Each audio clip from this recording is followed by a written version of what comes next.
I have the Duprees special with you right here. We're going to play Ginny right here in a second. Right here, 212-219-9695. And it's great to have the Duprees with us tonight, and we're going to be talking to them in a couple of minutes right here at WPAT.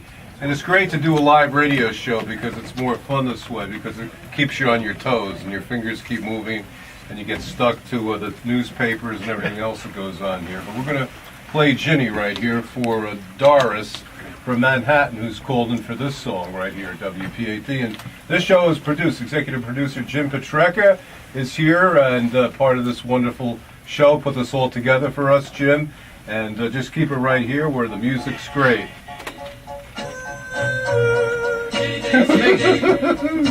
Hello. You don't need glasses. What's that? Okay. I like that.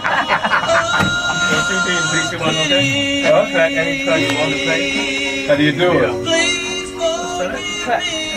I never did this before. You hit this track? This one? You want to play track one down stage?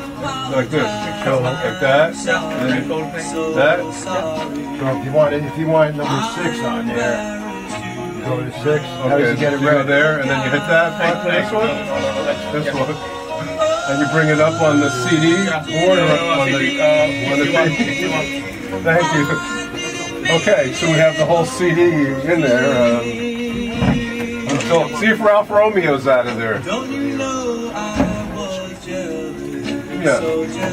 Patrick, see if, do me a favor, would you see if Ralph's all the way down the hallway? See if, how long is he going to be over there? That's Tony Mottola playing that guitar in there. Oh, Ginny.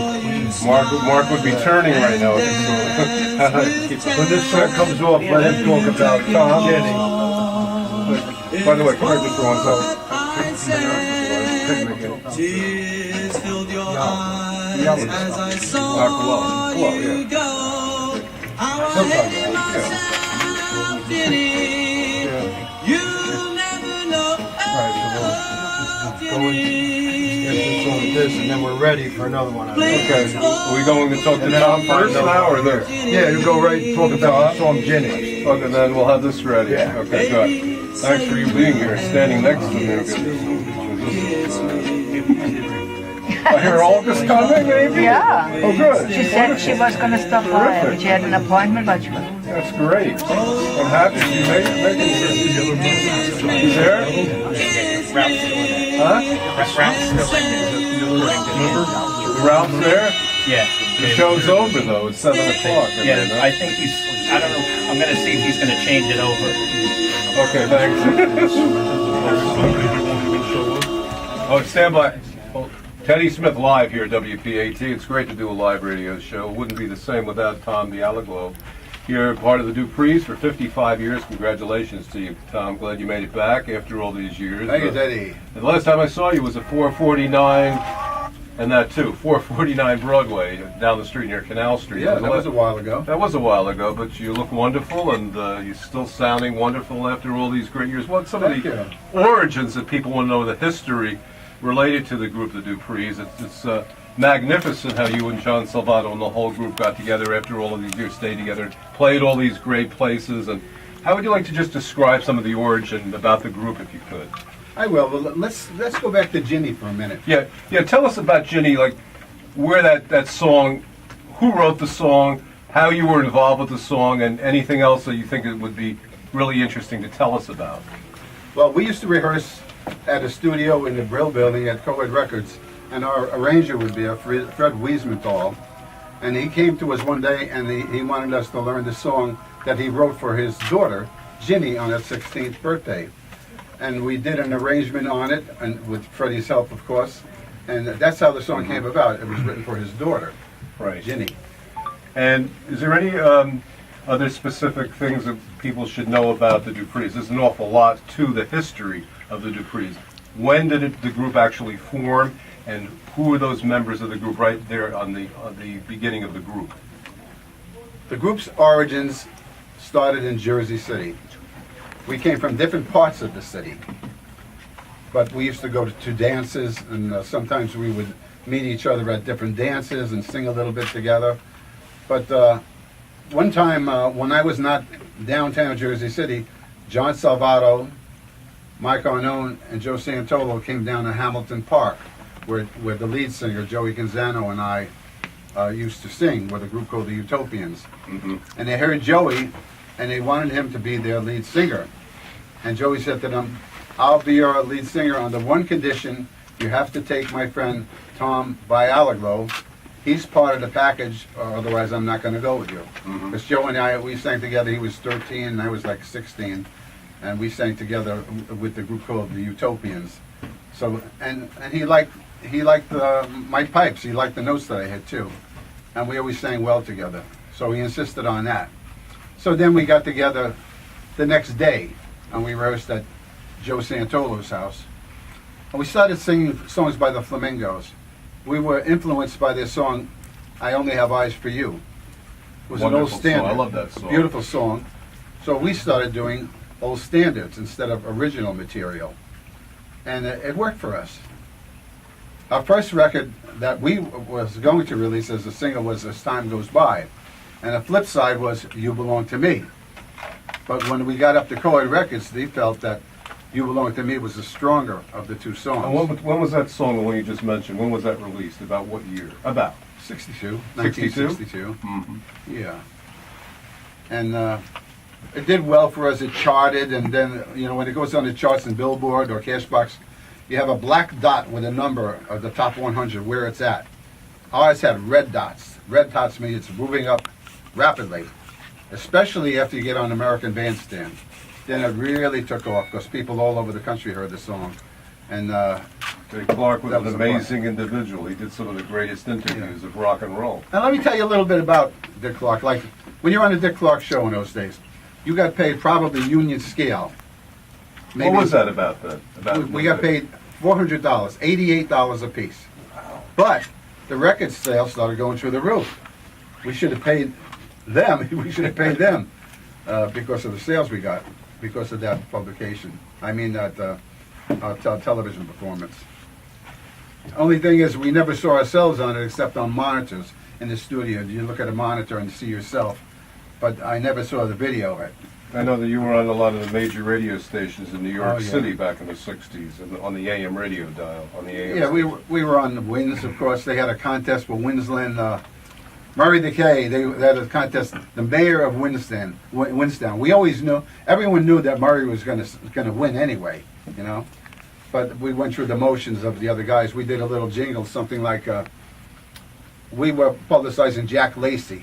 Oh, We really? used to say, There's a big name in the daytime business. stars are out at night. Their music's always tasty. But so listen to what your heart dictates. Lacey. Music by Myers, Burns, and Lacey, something like that. And So 55 years later, there's so many great stories that I'm sure that we could fill up at least a 10-part. You have Jim make a 10-part series out of the show, and that would be wonderful at some point, that we can really expand on some of the great history of all the music and the flip side, all the current 45s and the 7, whatever it happens to be. I think you bring a great dimension to this program, always have, and same with John Salvato and all the great people that you brought in here this evening, which we'll talk to a little bit later during this program. well, everything we did in the studio was live too. The musicians were there, and we were there, and everything was done at the same time. They would parcel off the studio, partition it off, and the lead singer usually go to another booth, and he would wear earphones, and we would sing on a mic called a popcorn mic. It was open on all sides, and we would surround it, and the lead singer would be in another booth. But you hear this term about musical artists and things like that, but you can't appreciate the artistry of it until you hear that playback. When you hear that playback, these giant speakers and all the music together, you feel so incredibly proud you were part of something like that, because it was just beautiful to hear. Now, did you play all over the world, all over the country? All over the country. We did a lot of one-nighters. One-nighters was arduous. You would go from town to town, from state to state, and traveling in a car. We would drive 100-mile shifts, and you'd be tired by the time you get to town. The first thing you want to do is lay down and relax, but no, you'd have to go to the club that you're playing at, because you'd have to have a sound check. Well, you don't seem like the type that gets that tired. You seem like you have a lot of energy, and you always have, though, right? Well, yeah, I do all right. I mean, in today's world, at my age, yeah, I'll go for a cat nap once in a while. Why not? But it's usually while watching Judge Judy. Yeah, I'm beginning. Anyway, well, we could talk a little bit about Judge Judy in a moment. But in the meantime, we'd like to play a song of yours, the Things I Love. I'm sure you know that one very well. Anything you want to just tell us briefly about that one? I particularly like The Things I Love because I was a top tenor with the Duprees. I sang everything in a falsetto. And you can hear me pretty audibly in The Things I Love. You can hear that top tenor note. Kind of pretties it up. Kind of pretties up the harmony, I would say. Well, let's see if this actually works, this button that I'm going to push here. I'm not good pushing buttons, but we'll give it a shot right here at WPAT, New York City. Let's see what happens. Let's see. This is a good one. That button push. That's nice. Beautiful. This is why we love live radio, Tom.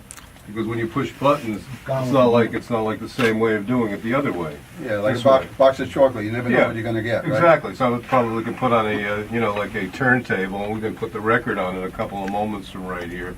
So we're going to play The Things I Love by the Duprees. The song was 212-219-9695.